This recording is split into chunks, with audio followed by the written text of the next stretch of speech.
Alright. So first thing that we're going to talk about is roles in the lab.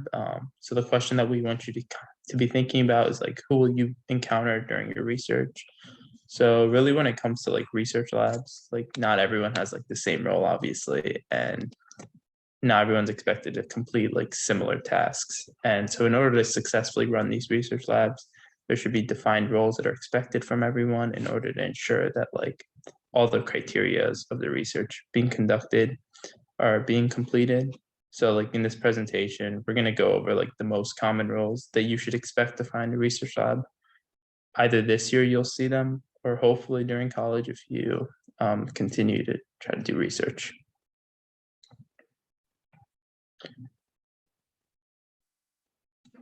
So the first one that we're going to go over is the principal investigator, which is generally abbreviated to PI, or you can call it the head researcher or the research group leader.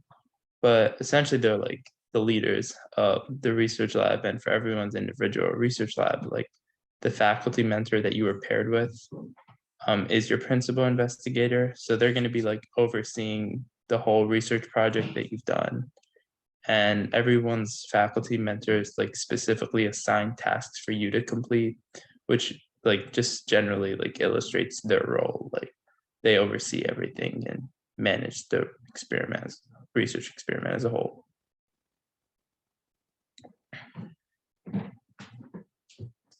So the next type of mentor is the postdoctoral student, where the name kind of implies to itself, but those are people that end up working in a research lab after they graduate and obtain their PhD. These individuals generally like specialize kind of like in a certain subject, and they complete more advanced experiments. And as you're going to be able to tell, that the lower we go down, the less experience is required. So because they've had obviously higher education with their PhD that they've completed, they're going to be able to do more advanced experiments compared to high schoolers like yourselves.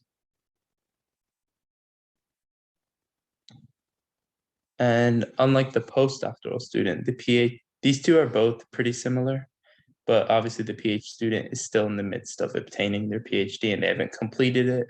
So they're similar in the fact of that they're both engaged in relatively advanced experiments, in the fact of, unlike undergrad students like ourselves and high schoolers like you guys, we wouldn't be doing necessarily what they're doing. And this obviously corresponds with the knowledge that they've obtained over the years of like all their studying. And in some scenarios, the PhD students like receive stipends or scholarships to help pay their expenses when participating in a research lab. But generally, the main difference between the two is that postdoctoral students have like more leeway when trying to pursue like specific interests, because they're trying to figure out what they want to do after they just obtained their PhD.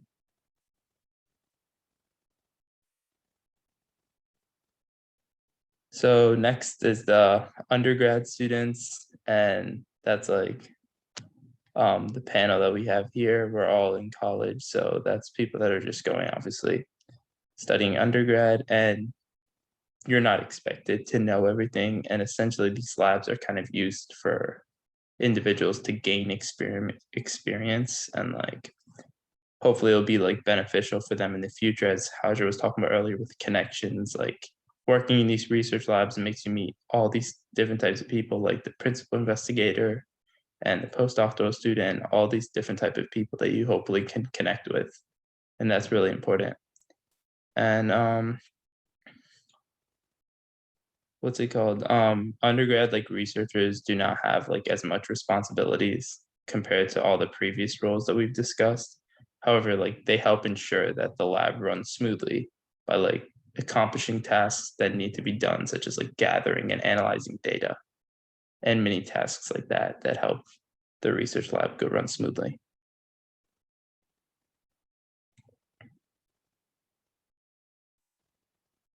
So as like mentioned previously, like we just only briefly touched upon all the major different roles in a research lab. But with that being said, there are other positions such as volunteers and high school students like yourselves. So volunteers generally are able to kind of help around the lab and make things run smoother, similar kind of to the undergrad, but and high school students can also be used to like complete smaller tasks as well, such as interpreting data or just helping around in the research with like mini tasks that are assigned to you that hopefully your faculty mentor will be doing. And these positions are generally for a relatively brief amount of time. Like for example, for you guys are only going to be doing it for the summer. And the main goal, similar to the undergrad, is to just get experience and potentially open up new opportunities for you. Yet again, you're not expected to know everything as high school students. So just use this research experience as like a time to familiarize yourselves with the research labs, but to also kind of like gauge your interest. Like maybe you're working in a chemistry lab and maybe after the summer you realize that this isn't necessarily for you, or you may realize that this is something for you and you didn't even think that before. So as I stated earlier, like as you could probably tell, the common trend is that the higher up the mentor is, the more responsibility they have. And for all of you, like starting research in high school is not something that many people do. So you guys are like really definitely ahead of the game, and that's definitely going to help with your experience later on.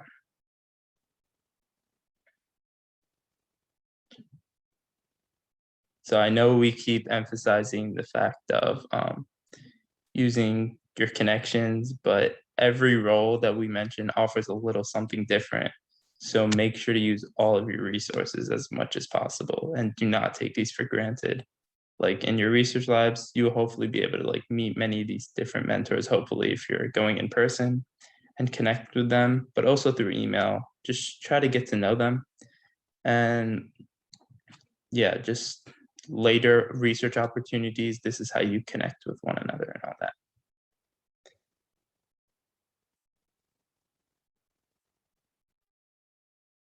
Okay, so we'll now be talking about the roles of a mentor in a research lab. So we'll start by posing a question for the chat. What exactly does a mentor do? So you guys can use the chat and you don't have to respond in complete sentences. But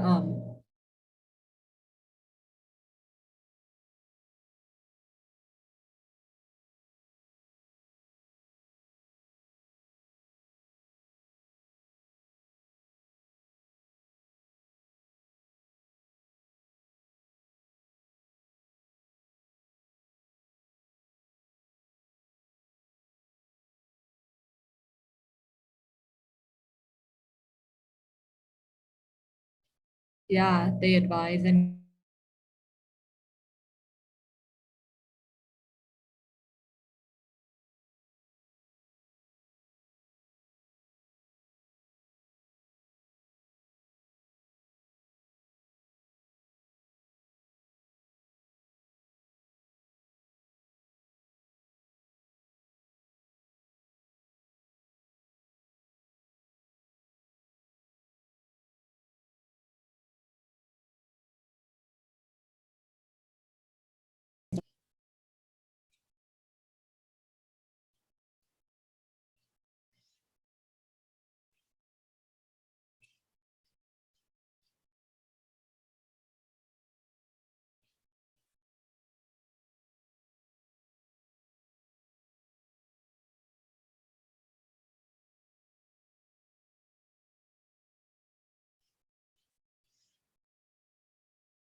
can you guys hear me?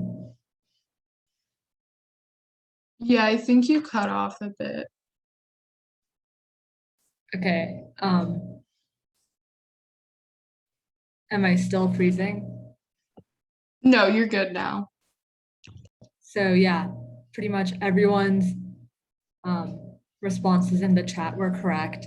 So a mentor ensures that they meet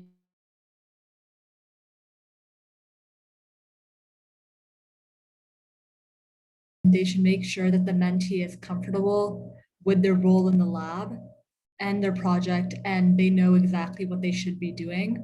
And they should also provide other resources and networks to the mentee to expand their research outreach. And ultimately, the mentor really just needs to make sure that the mentee is comfortable in the lab environment and is comfortable working with the other researchers and understands their role in the lab well.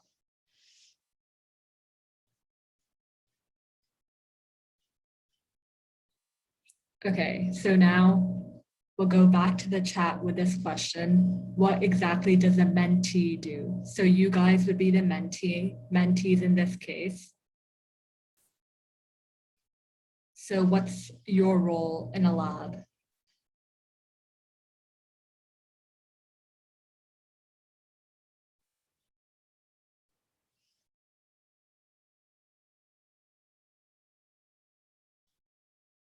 Yeah, definitely. You should respect and listen to your mentor so you can learn from them.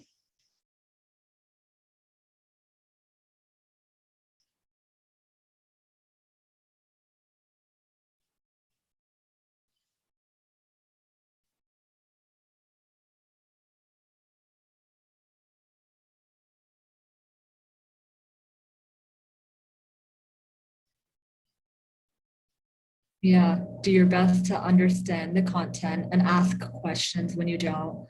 Asking questions is really important, and I'll touch on it soon. And yeah, Salma's right, your mentor can also learn from you.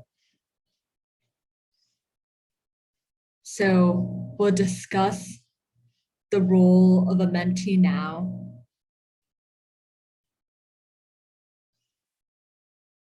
So as a mentee, you need to be open and willing to try and learn new things. And that could help you broaden your skill set in general with research and even your social skills and working with other senior researchers. You should also set attainable goals for yourself to ensure that you stay on track with your project and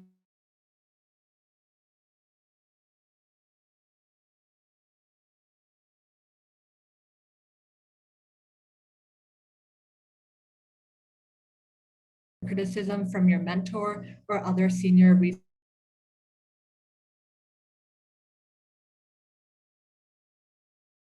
Sorry, can you guys hear me now? Yeah. Okay. So yeah, you should be open to accepting constructive criticism from your mentor or other senior researchers in the lab, and make sure to ask your mentor questions, as someone said in the chat, because that will show them that you're interested in the research topic and you're curious about it, which is important in research.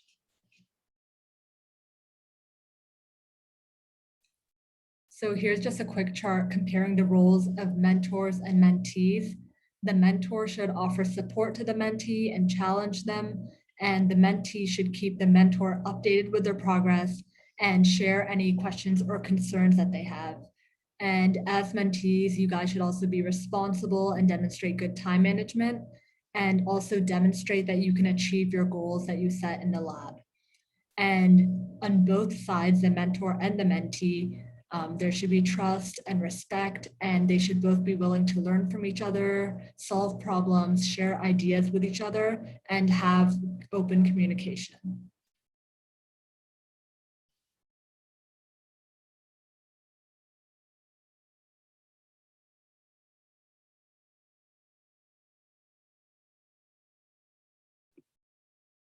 So these next few slides are going to be about the GROW model and how you can achieve goals in research. So a question for the chat is, how can you achieve goals in research? Like, what do you guys think?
So yeah, these are all really good answers, and we're going to be specifically focusing on using the GROW model, which is it consists of 4 different parts, and we're going to be incorporating them when we do like meetings with the mentor and mentee. And the first part is the goal.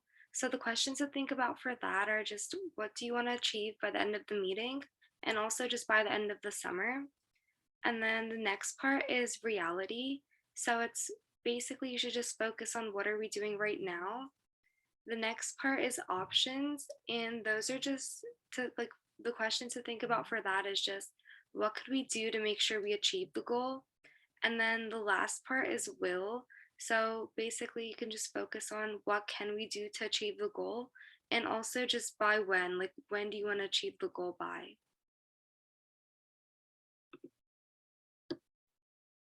And then these are just strategies for an effective relationship. So the roles of a mentee are to have commitment to like both just like the relationship between the mentor and mentee, and also like the project you're working on.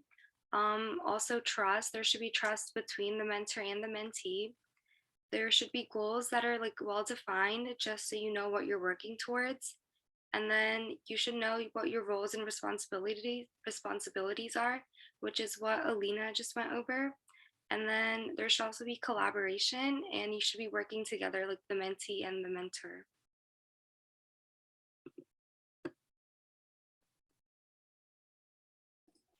All right, so we're going to touch on more mentorship. You can put it in the chat if you want. Hint, hint, the answer should be right in front of you. So who else will guide you through Sprout?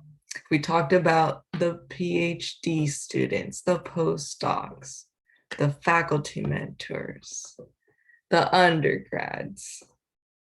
Who else?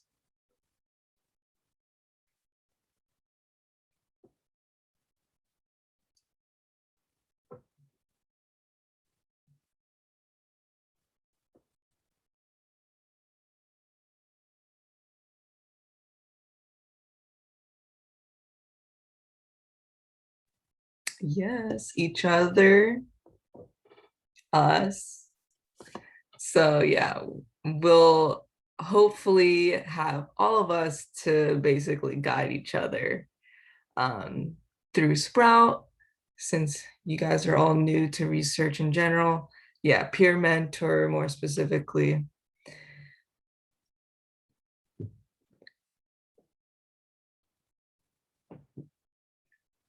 So we, the 8 of us have devoted our time to make sure that you guys are on the right track. The 8 of us are undergrads at Temple. We all have some sort of STEM/research experience. So we are more than willing to help you get exposed to new concepts, topics, etc. And like Salma said at the beginning, or like what you've heard from your own peer mentor, hopefully through Slack or email or whatnot, we will be meeting with you guys once every 2 weeks to make sure everything is running smoothly. Should take like 15-20 minutes around. We'll have a set of questions. We'll talk to you about what you've been doing, what you're stuck on, what you like about the lab. And yeah, we hope that we can be just another resource for you guys, another mentor.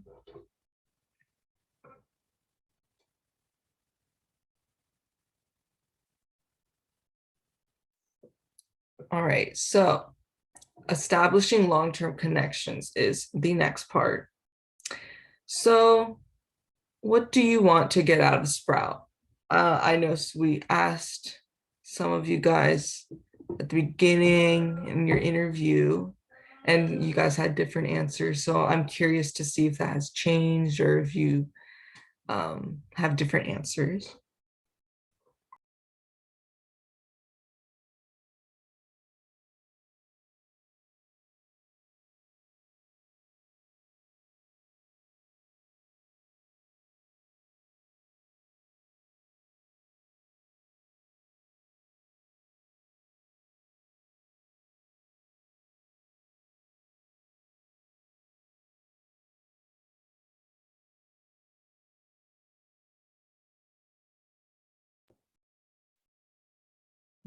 You can just throw a few words in chat. I don't know if I said that.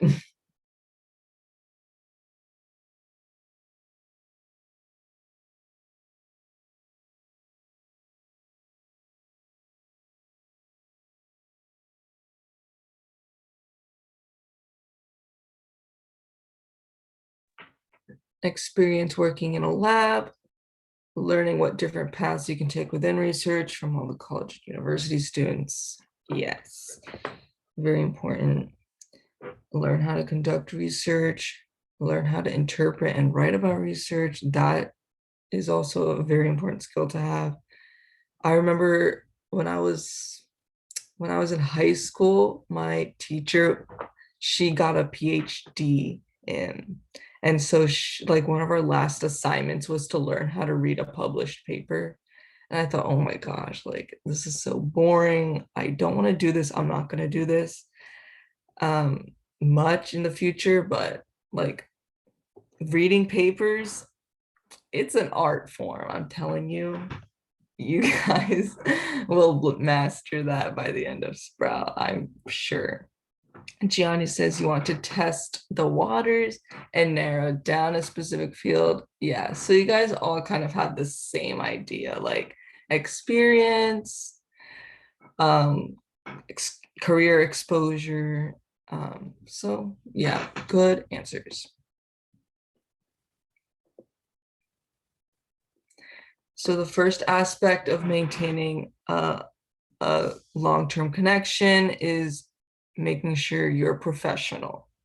So things like email etiquette and communication, they might not seem like that big of a deal, but if you're not presenting yourself the correct way, you may be seen as unprofessional, maybe immature or inexperienced.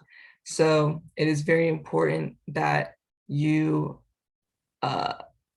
present yourself as someone who's willing to learn and not willing to slack off or take the easy way out, things like that.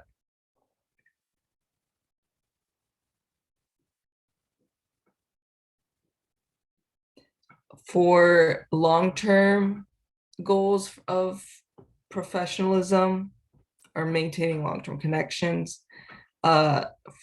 networking is something that I've heard people in college say a lot because it is really important.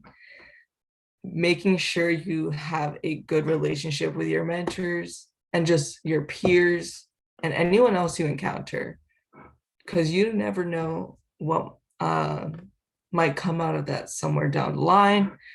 Having letters of recommendation as well could be something you might need. So having good relationships with people in your lab or your teachers, that's very important.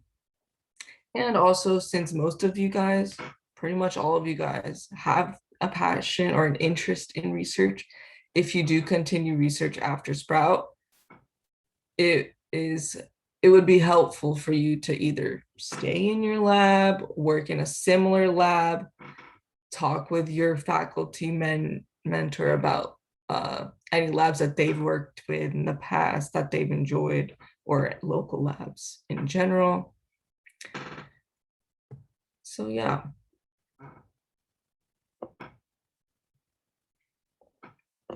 All right, so I have this little example of how to use email etiquette well. So I need a volunteer to unmute and read this email. I can do it. Hello, thanks for reading my email. I was wondering if you have any job openings right now. I clipped my resume to this email. Hope you get it okay. Thank you. Take care, Sam. Okay. You guys can type what is wrong with this email? Yeah, first thing I see, hot stuff 1212. If you have an email that's very not neutral, I guess, or just like your name, it's probably not a good idea to use that. Yeah, there's like slang and some abbreviated, and they spelled email wrong too, I just noticed. Yeah, there's a lot of errors. And even the font, please don't use Comic Sans, please. Yeah, so I noticed that too. Yeah, no hi, no hello, no like, the comma thing, enter, and then your paragraph. So, exactly. And even the attachment that they have, resume docs. When this is not related to research, but when you're applying for a job, make sure you have your first name dash or underscore your last name dash underscore resume. You have to have your name in there, because if they're filing through hundreds of resumes and they see resume, they're probably not going to remember you. So just something to keep in mind. Yeah, I saw this example. I was like, oh my gosh, I hope I've never done this before. But yeah, next example. Okay, so we have this email. Let's see what the difference is. Who would like to read this one?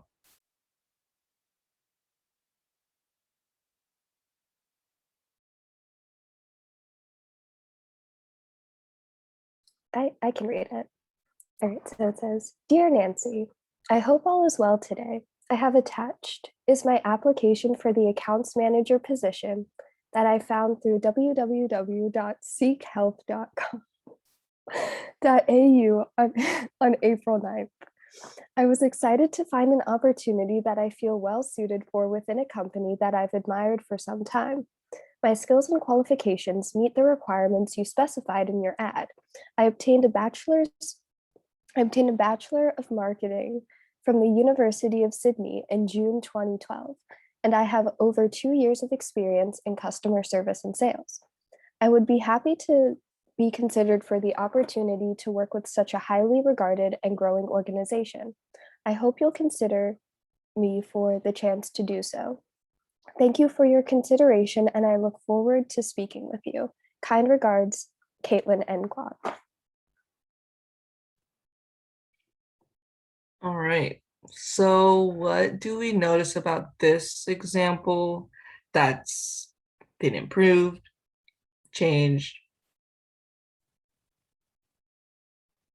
Yeah, much more formal. Even the way they separated the Dear Nancy and then the body of the paragraph, the body of the email, and then their kind regards at the end, very well organized. And no slang, no shorthands, like Samar said.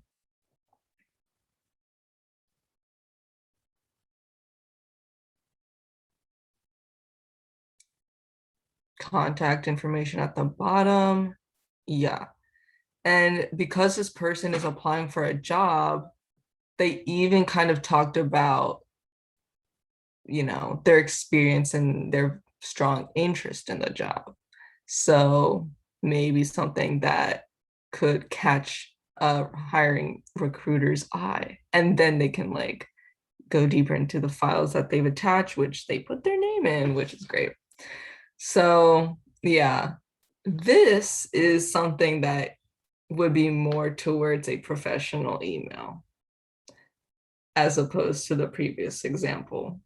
So when you write anything on text with any sort of more formal situation or formal atmosphere, like your research lab, teachers, your jobs, do keep those aspects in mind.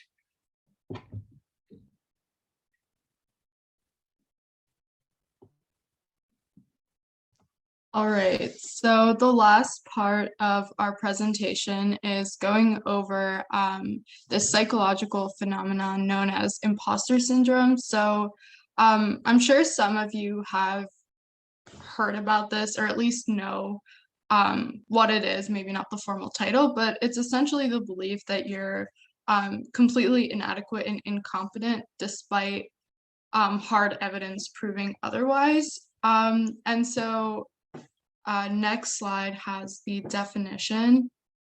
So according to Oxford Language, it's the persistent inability to believe that one's success is deserved or has been legitimately achieved as a result of one's own efforts or skills.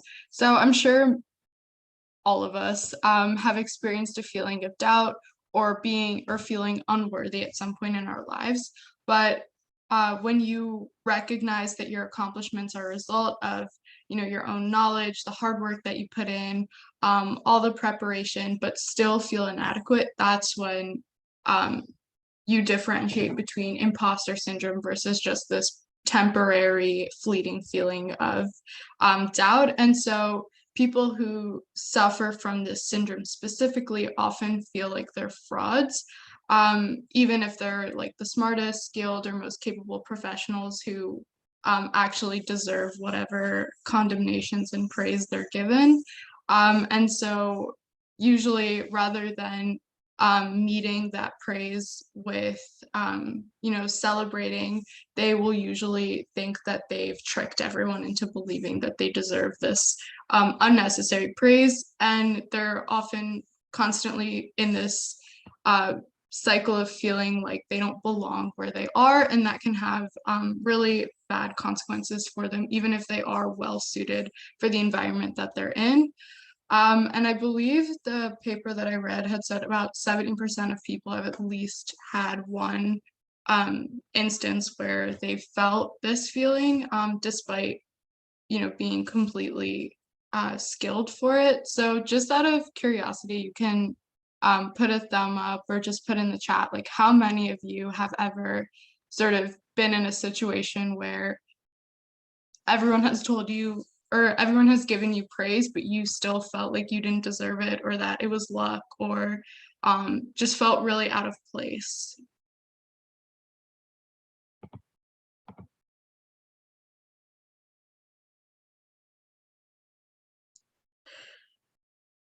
Yeah, I'm sure many of you have. I do all the time too. You'll realize that as you go higher up and start being put into people start being put into environments where the people surrounding you are a lot more experienced, this will heighten. I feel like in college and doing research in general, everyone around you kind of feels that way. And I think there's some comfort in knowing that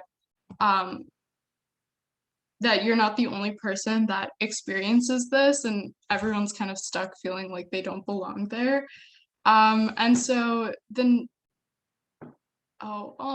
Maria, we'll go over sort of how your first week went a little bit more and hopefully try to help all of you transition. But the next slide will, I kind of already asked you guys that. So the next slide will be sort of symptoms, if you will, of imposter syndrome and how to identify them. So a lot of you kind of already can sort of think back to a specific moment, but it's really common. So the symptoms of imposter syndrome would usually encompass downplaying your accomplishments. So I'm sure many of you at some point have said something along the lines of, oh, it's not a big deal, or anyone else could have done what I've done. These phrases, I think, are so common and ingrained, and we often mask that as being like a humble person, or maybe you did actually think that anyone could do it and that you're not special, or you're just not confident in the outcome. But it's really important to try to not do this. If someone compliments you, please accept it. It's it's not arrogant to accept compliments, especially when you deserved it. So the other thing would be struggling with feedback. Many people I've worked with, and even myself at times, have had a really hard time with accepting feedback and not personalizing it.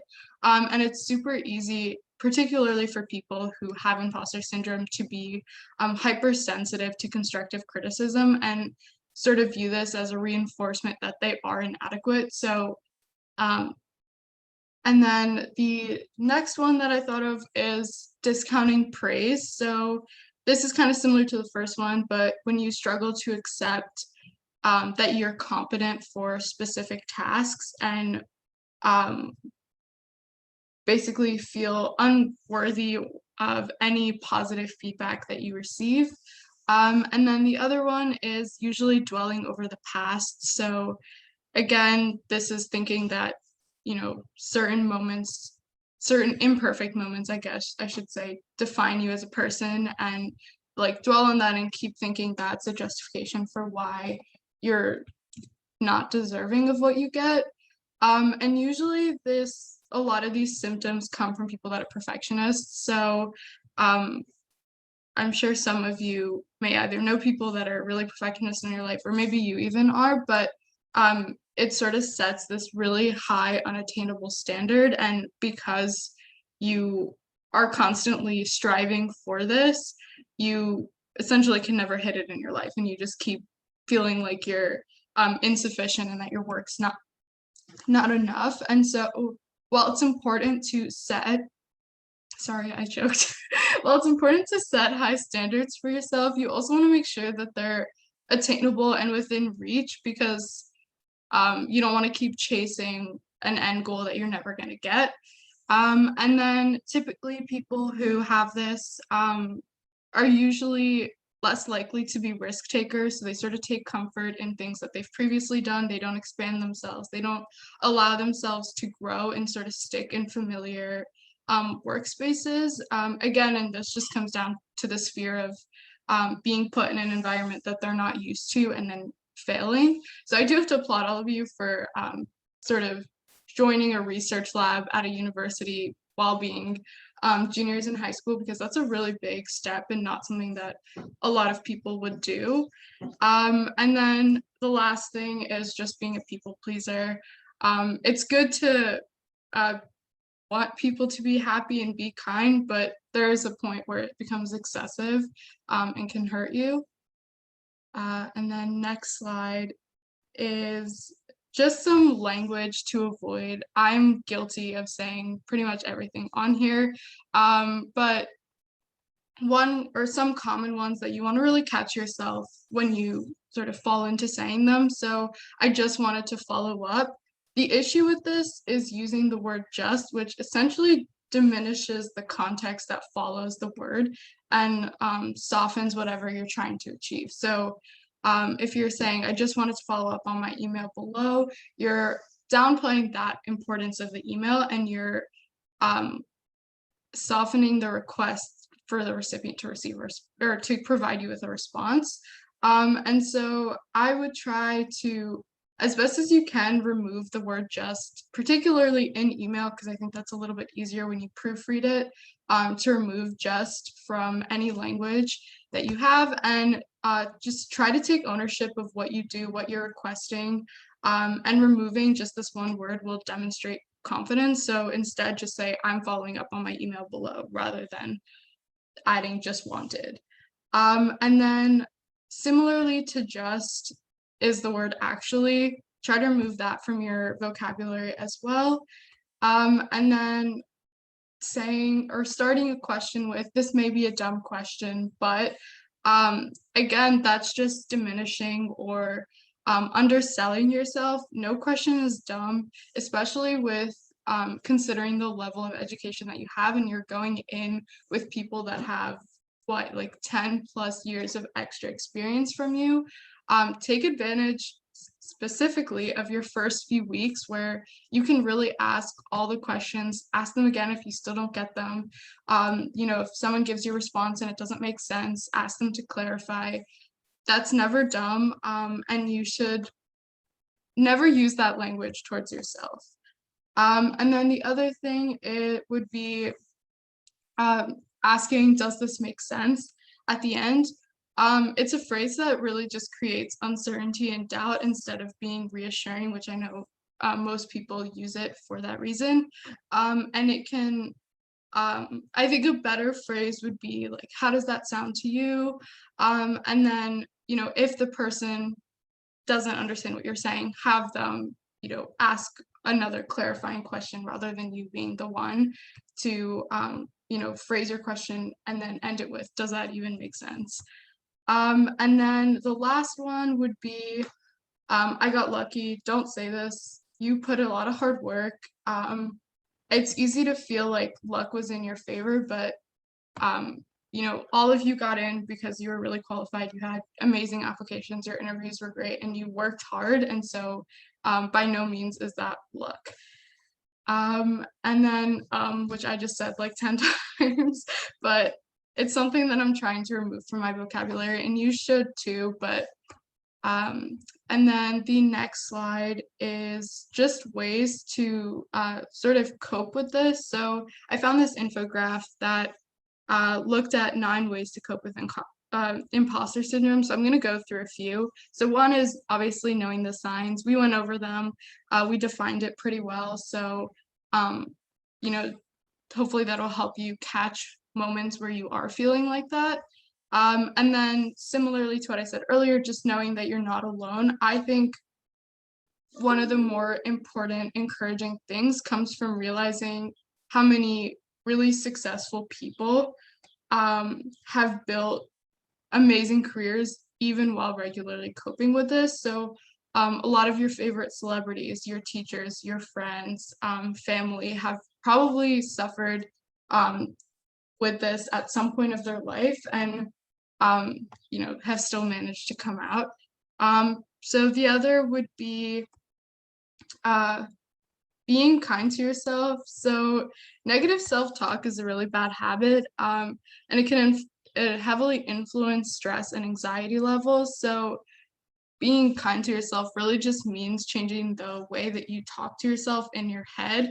So try to be more positive, use affirmations, switch the language to be less, I guess, diminishing of yourself. So kind of what we had previously went over. And then track and measure your success is a really big one. So when you feel like you're an imposter, it's really hard for you to truly grasp just how much of a role you're doing and playing in your own success. And so again, you might default to luck or anyone could do it, but in fact, you put in a lot of work to get and do what you did. So try to keep track of your successes somehow. I know that seems silly, but there's a lot of different metrics and ways that you can kind of go about this. So we, for instance, the way that we've set this up is that we're having you take notes periodically. And so hopefully that will sort of show you what you've learned, the work that you've put in to get and understand those things. And then similarly to how we do that with the planning guide Hajar made, as well as the literature review, etc. You could also just create your own little system and just, keep track of everything that you've learned and everything that you've done up until this point. And then another thing that I liked from here is talking about it with your mentor. So if you don't feel comfortable talking about it with a professor, come to us. We're not that much older than you guys. So it's important that you're not going through this in silence. So sharing your thoughts and experiences, even among each other, kind of going back to knowing that you're not alone and seeking comfort in this group. So, share your experiences, share your thoughts. You'll probably get better advice from your mentors who have certainly experienced this at some point. And so they'll probably be able to give you better guidance in terms of how to navigate this, or maybe, they start to change the way that they act so that you don't feel as uncomfortable. And then lastly, saying yes to new opportunities. You can't say yes to everything, but just trying as best as you can when presented with a new opportunity to go for it, and not hold yourself back because you think you're not going to do a good job or that you're not going to succeed. So just try to take new challenges. And I think the best thing that you can do is really just talk it out with someone and realize that this is a really common feeling and that you do deserve all of the praise and that you are putting a lot of hard work and just recognizing that. And then that's kind of what I had for coping. Yeah, and so lastly, we're gonna put you guys into breakout rooms. So we'll stop recording. This will be an opportunity